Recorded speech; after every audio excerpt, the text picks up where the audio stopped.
Welcome to N2L1 Edu Squad.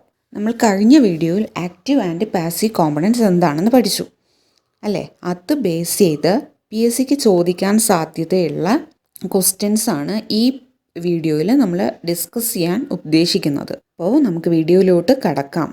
Which of the following is used as A passive component in electronic circuit? താഴെ തന്നിരിക്കുന്നതിൽ ഏതാണ് passive component എന്നാണ് നമ്മൾ കണ്ടെത്തേണ്ടത്. 4 options ഉണ്ട്: resistor, vacuum triode, diode, transistor. അപ്പോൾ നമുക്ക് എന്താണ് പാസീവ് കോമ്പണൻറ്റ് എന്നറിയാം. പാസീവ് കോമ്പണൻറ്റ്സ് എന്ന് വെച്ചാൽ എന്താണ്? It does not require any external source for the operation and it is capable of storing energy in the form of voltage or current അല്ലേ? അല്ലെങ്കിൽ എന്താണ് സ്റ്റോർ ചെയ്യുക?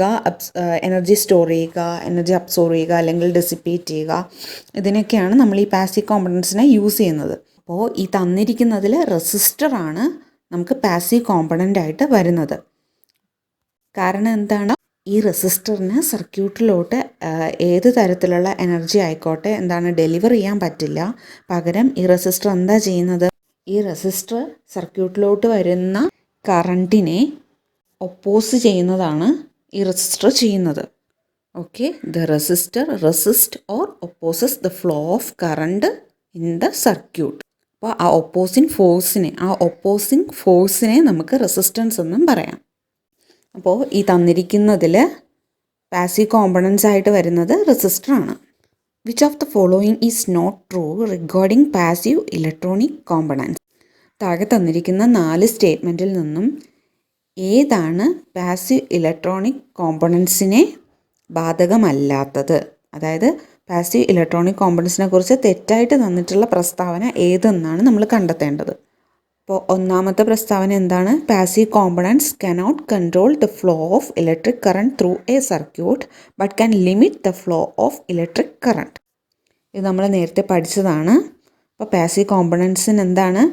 ഈ ഒരു ഇലക്ട്രോണിക് സർക്യൂട്ടിൽ കൂടെ പാസ് ചെയ്യുന്ന കറണ്ടിനെ കൺട്രോൾ ചെയ്യാൻ പറ്റില്ല, പക്ഷേ എന്ത് ചെയ്യാൻ പറ്റും? ലിമിറ്റ് ചെയ്യാൻ പറ്റും അല്ലേ? അപ്പോൾ അത് ശരിയാണ്. രണ്ടാമത്തെ point, passive components does not depend upon the external source of energy or voltage to perform a specific operation. ഇതെന്താണ്? ഈ സ്റ്റേറ്റ്മെൻറ്റ് ശരിയാണോ? ഇതും ശരി തന്നെയാണ്. നമ്മൾ നേരത്തെ പഠിച്ചു പാസീവ് കോമ്പണൻസ് എന്ന് പറയുന്നത് എന്താണ്? എന്തെങ്കിലും ഒരു പ്രവൃത്തി ചെയ്യാൻ വേണ്ടിയിട്ട് എക്സ്റ്റേണലായിട്ടുള്ള യാതൊരു സോഴ്സിൻ്റെ എനർജി അല്ലെങ്കിൽ വോൾട്ടേജിനെ ഡിപ്പെൻഡ് ചെയ്യുന്നില്ല. അതുപോലെ അടുത്ത സ്റ്റേറ്റ്മെൻറ്റ് നോക്കാം. Passive കോമ്പണൻറ്റ്സ് temporally store the electrical energy in the form of static electric field or magnetic field. അതും ശരിയാണ്.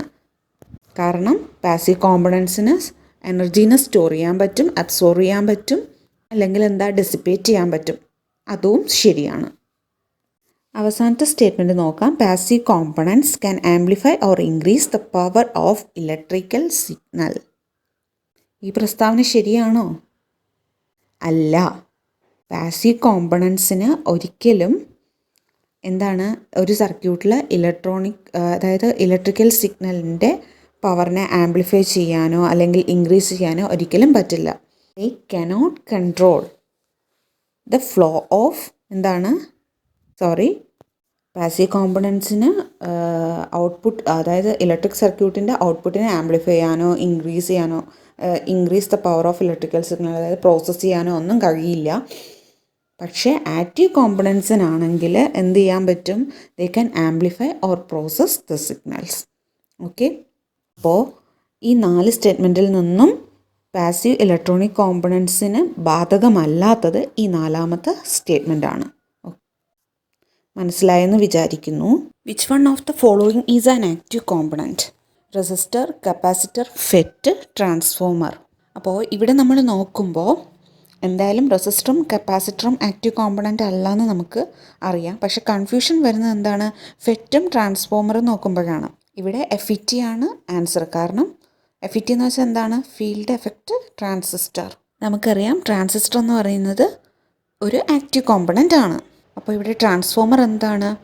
ട്രാൻസ്ഫോമർ ഇൻഡക്ടർ ബേസ് ചെയ്ത്, അതായത് അതൊരു പാസീവ് കോമ്പണൻ്റ് ആണ്. ട്രാൻസ്ഫോമർ യാതൊരു വിധത്തിലുള്ള എനർജിയോ അങ്ങനത്തെ കാര്യങ്ങളൊന്നും സപ്ലൈ ചെയ്യുന്നില്ല. ട്രാൻസ്ഫോമർ സ്റ്റെപ്പ് അപ്പ് അല്ലെങ്കിൽ സ്റ്റെപ്പ് ഡൗൺ ചെയ്യുന്നു എന്ന് മാത്രമേ ഉള്ളൂ. അല്ലാതെ എനർജി റിലേറ്റ് ചെയ്ത് ഒന്നും, അതായത് എനർജി ട്രാൻസ്ഫർ ചെയ്യുക, എനർജി പ്രൊഡ്യൂസ് ചെയ്യുക, അങ്ങനെയൊന്നും ഇത് ചെയ്യുന്നില്ല. അപ്പോൾ ട്രാൻസ്ഫോമർ എന്ന് പറയുന്നത് ഒരു പാസീവ് കോമ്പണൻറ്റ് തന്നെയാണ്. Which one of the following is an active component? Resistor, inductor, LED, transformer. നമുക്കിവിടെ അറിയാം റെസിസ്റ്റർ, ഇൻഡക്ടർ, പിന്നെന്താ ട്രാൻസ്ഫോമർ. ഇത് മൂന്നും പാസീവ് കോമ്പണൻറ്റ് തന്നെയാണ്. അടുത്തിവിടെ നോക്കുക, ബാക്കി എന്താ ഉള്ളത്? LED. LED എന്ന് പറയുന്നത് എന്താണ്? ലൈറ്റ് എമിറ്റിംഗ് ഡയോഡാണ്. നമുക്കറിയാം ഡയോഡ്സ് വരുന്നത് ഏതിനകത്താണ്?